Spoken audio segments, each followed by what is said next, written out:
Did you know you can buy and sell Thailand real estate from abroad without ever coming here? Watch this video to find out how and for some tips and tricks. I'm Joe Remax. I'm coming to you from my office here in Bangkok, Thailand. Thanks for joining me. Let's get into it. Many people don't realize that you can actually buy and sell real estate in Thailand without even being here. How's it done? What are a few things that you need to be thinking about as a seller and as a buyer? And a couple tips and tricks for you as we go. So how does it work? In Thailand, we have, like many other countries, the right to give your authority to another person to transact business. This is done in a legal document called power of attorney.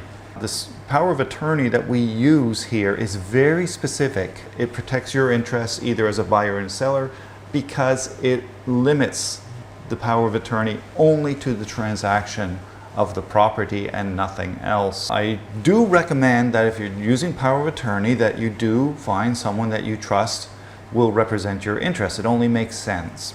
What happens is you can have a power of attorney done. It does need to be notarized and endorsed in your home country.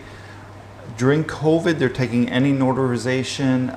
Usually this is done at the Thai embassy in your country.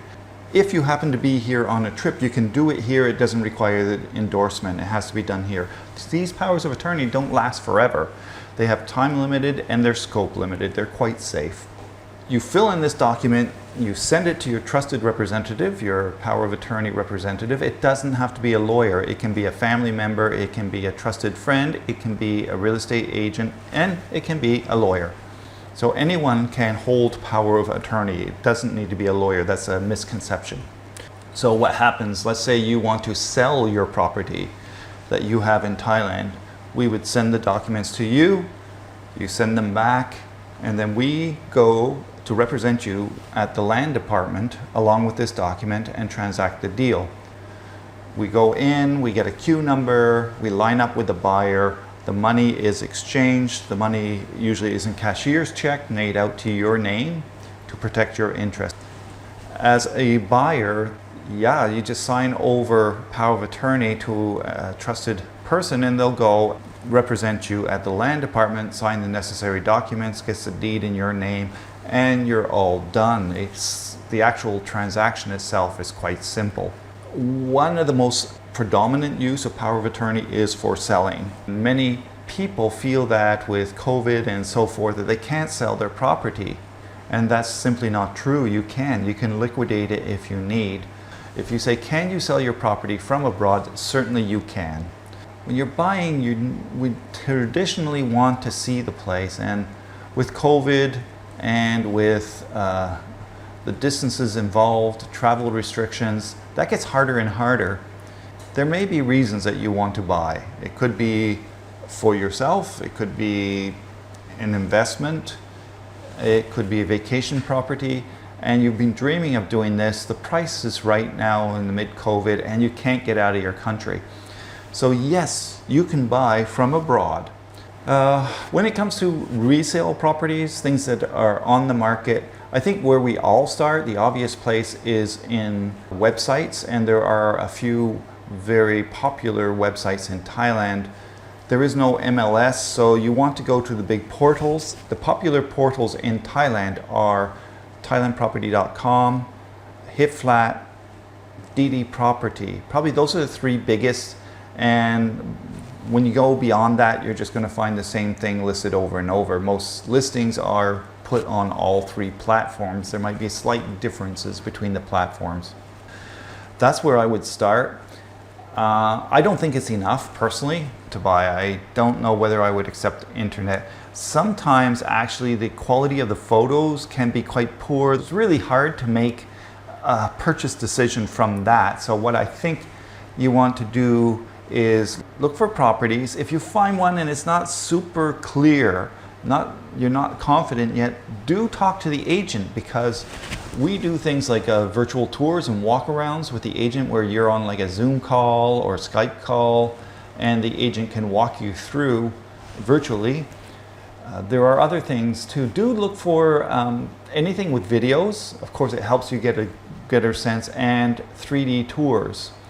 If there's a property that you see that doesn't have these things, you can ask the agent to provide these to you. They may go out and do some extra photography for you in addition, or some nice walkthrough video, or put together a 3D virtual tour that you can navigate through at your leisure. Let me throw in a few tips. You need to remember that your power of attorney should be someone that's trusted, but understand the power of that particular document is time limited and scope limited, so you're not overly exposed. I would focus on properties that have virtual tours available if they don't ask for them, just because it gives you a greater sense of walking around. Photos are one thing, videos are another thing, but all of those tell you where you can look. I think that when you want to buy a property, it's a big investment. You should be able to look all around. You should be able to look in every corner and figure out if this is what you expected. Photos and videos can be framed up. 360 sees everything. So I would look for 360. I would use an agent as your local rep. Why would I choose an agent over a friend? Really depends on how versed your friend is in all the intricacies of a property transaction. It's not difficult, but if it's not done properly, it can result in delay, it can result in legal issues, it can result in loss of finance and money. Agents don't charge the buyer at all, so it's more or less free assistance and free expertise. I would pick an agent with a brand, just because agents are not licensed in Thailand, which means that anybody can call themselves an agent, anybody can print a business card or put up a Facebook page and say, I'm an agent. You just don't know how much training that agent has, specifically in doing transactions such as an overseas purchase or sale using power of attorney. You can use a lawyer, sure. The downside of a lawyer is that they're lawyers, they're not real estate agents, so they can give you great legal advice, and maybe you want to use both a lawyer and an agent to safeguard your interests. That's fine too. My last tip is, don't just use what's on a listing on the internet or what the agent shows you or what the virtual tour shows you, because any property, as we all know, is in a neighborhood, right? So if it's in a neighborhood, you want to see what neighborhood you're in. So what I recommend, use Google Street View. Walk around outside. What's around there? What's the neighborhood like? Is that what you're looking for? View is a great way to get a sense of not just the property, but also the neighborhood. Wrapping up, you can buy and sell your properties from abroad. It's not difficult. For you, it's getting some papers in place to give power of attorney. The rest will be taken care of for you. When doing so, use a trusted partner. I hope this is a helpful little tip for you. I'm Joe Remax. See you next video. Thanks for watching.